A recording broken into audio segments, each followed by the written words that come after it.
Now, I've done a few Lavalier videos over the past little while, and I noticed they really do die in the fire that is the YouTube algorithm.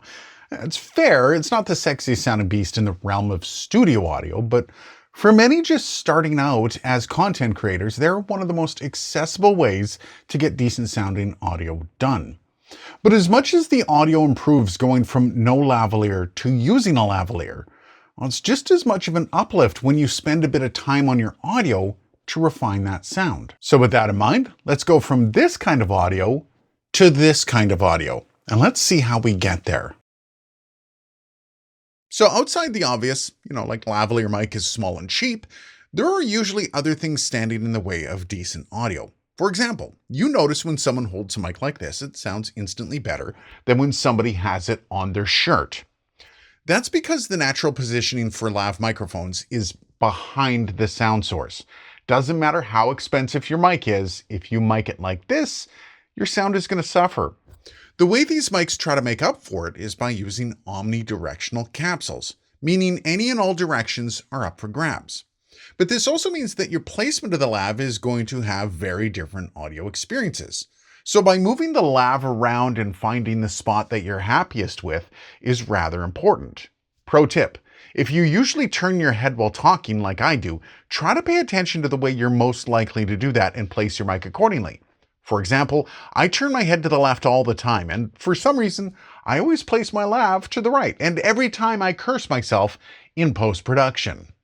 And of course, remember, lower isn't always worse, as the middle of the chest will make up for it with a bit of bass coming directly from, your chest. The further up you go in the middle of your chest, though, the more you deal with chin shade. So this is all stuff you need to consider when choosing your placement. If nothing else, just pin it to your shirt on the collar and go ham. So for this, we're going to work with these, the new Rode Wireless Micro they just released in a bunch of different colors. No favoritism here, I just really like blue, so it wins. I've found my spot that I want to record from, the basic spot on the collar, and I'm going to do just that. Here's the audio we're going to work with. This is the Rode Wireless Micro recording through my phone while the transmitter is located on the left side of my collar. And boom. So now that we have that audio, let's bring it into Audition and see what we have. Okay, and as per usual, kind of bland and boring. No real dynamics or richness to the voice, and that comes from it being an Omni as well as its placement. So the goal here is clarity and wanting your voice to punch through. But before we go nuts with EQ, we just want to get rid of any excess noise that the lavs may have brought with them to the party. Lavaliers are bad for this, especially the ones on the cheaper end of the spectrum, but a decent denoise process and you should be good to go. Another pro tip here, whenever you start recording, try to get about 15 seconds of room tone, all silent and no movement. That way, you can isolate the noise from just the microphones or preamps and just remove it with a denoise plugin. For what it's worth, I'm using Isotope for this, but there's a bunch of them out there on Waves.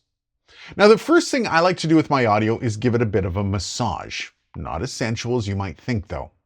Basically, what that means is I go through the audio and try to bring down some of the egregious peaks. This is kind of a bit of manual compression. You can either gain stuff up or gain it down, but in my experience, bringing the signal down is way less noticeable than boosting it. Also, be careful you aren't grabbing too much when you do this, as it can cause some really bad audio. And always listen every time you make a change. I cannot stress this enough. And if you don't like the sound, Control Z or Command Z and try it again. Don't worry, you are going to get quicker with this over time. Next, let's open up the EQ and see what we can figure out here. I suggest using a parametric EQ. The one I'm using is the stock one from Audition, and most DAWs have stock options. Now, depending on your skill with EQ, there's a few different ways you can try this. But since you're here, I'm guessing you are on the newer side of things. That's okay though. Remember, the only way to get better at stuff like EQ is to just keep doing it and learning as you go. You gotta start somewhere. Here's a good lesson to try before doing anything else though. Start with a straight line and crank one of those points up. I'm going to use point number 2, and it's pretty average for how narrow it is. When you crank it and scan the frequencies, listen for anything that sounds especially heinous. On the left side of my collar. This is the Rode Wireless Micro recording through my phone while the transmitter is located on the left side of my collar. And those frequencies where you hear that bad stuff is generally where you want to impact that audio. Now for this, we're not going to make any massive changes. We're just going to roll off the low frequencies from about 100 hertz. That is easy, and it gets rid of any low hums or rumbles, but it also takes any sludgy low end from your voice from placement and just gets rid of it. Then I'm adding a shelf to the top end. Now the reason for this is literally right in front of you. Look at how it is represented when I play the audio. You can see the top end literally rolling off, almost nothing beyond 10K. Well, start the boost around 5 or 6K just to give those frequencies a bit of a helping hand. And from there, you can pinpoint any issues in the frequencies. Go ahead and try to carve them out.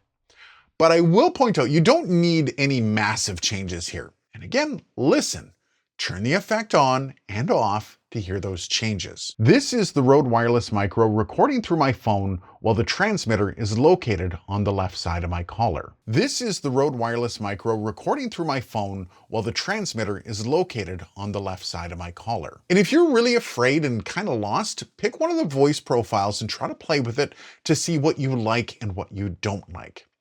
When you're happy with what you have here, we can move on. Now we're going to use a bit of a compression next. Not a ton, just a touch. Again, you can use the profiles, but trust me when I say compression isn't as complicated as it seems. I'm going to use the FabFilter Pro C2. Now, this looks more complicated than it needs to, but the concepts here are pretty basic. Threshold is when and where you want to start the compression. The ratio is how much the compression is going to compress. And the attack is how fast it's going to kick in, and the release is how fast it's going to let off. Now, I'm going to show you the vocal VO setting, and you can see how things roll out. This is the Rode Wireless Micro recording through my phone while the transmitter is located on the left side of my collar. This is the Rode Wireless Micro recording through my phone while the transmitter is located on the left side of my collar. Trust me on this. Work on compression. It won't take you long for your mind to wrap around it. Next, we're going to de-ess if we need. Generally, you're not going to need much with a lavalier mic because they're not in direct line with your mouth. But if you're like me, just a small helping hand will work best. Now, I'm using the Waves RDSer Mono, but you can with whatever one you want. This is the Rode Wireless Micro recording through my phone while the transmitter is located on the left side of my collar. This is the Rode Wireless Micro recording through my phone while the transmitter is located on the left side of my collar. Just remember, those pesky S sounds kick in between 4 and 6K, though more often than not, they're around the 4700 mark, like mine are. Keep this narrow if you have that ability, and don't go ham with this. It's really easy to make it sound like you have a lisp if you go too hard. Now, the next step isn't overly necessary, but if you want to meet a certain LUFS for whatever platform you're putting your content onto, this is how you do it. If you don't need to worry about that, don't worry, limiters aren't for everyone. Personally, I'm using the FabFilter Pro L2. This is the Rode Wireless Micro recording through my phone while the transmitter is located on the left side of my collar. This is the Rode Wireless Micro recording through my phone while the transmitter is located on the left side of my collar. And that's basically it. So here we go. This is the raw audio, just to cleanse the palate. And this is the final product. Now you can elevate the results here by getting more clinical with the EQ or by using a match EQ program. You do you. If you want to know how that works, let me know down below. Maybe I'll roll out a short video on that. But this should be a great start for you to elevate that sound of your lav microphone. Cheers guys, and thanks for watching.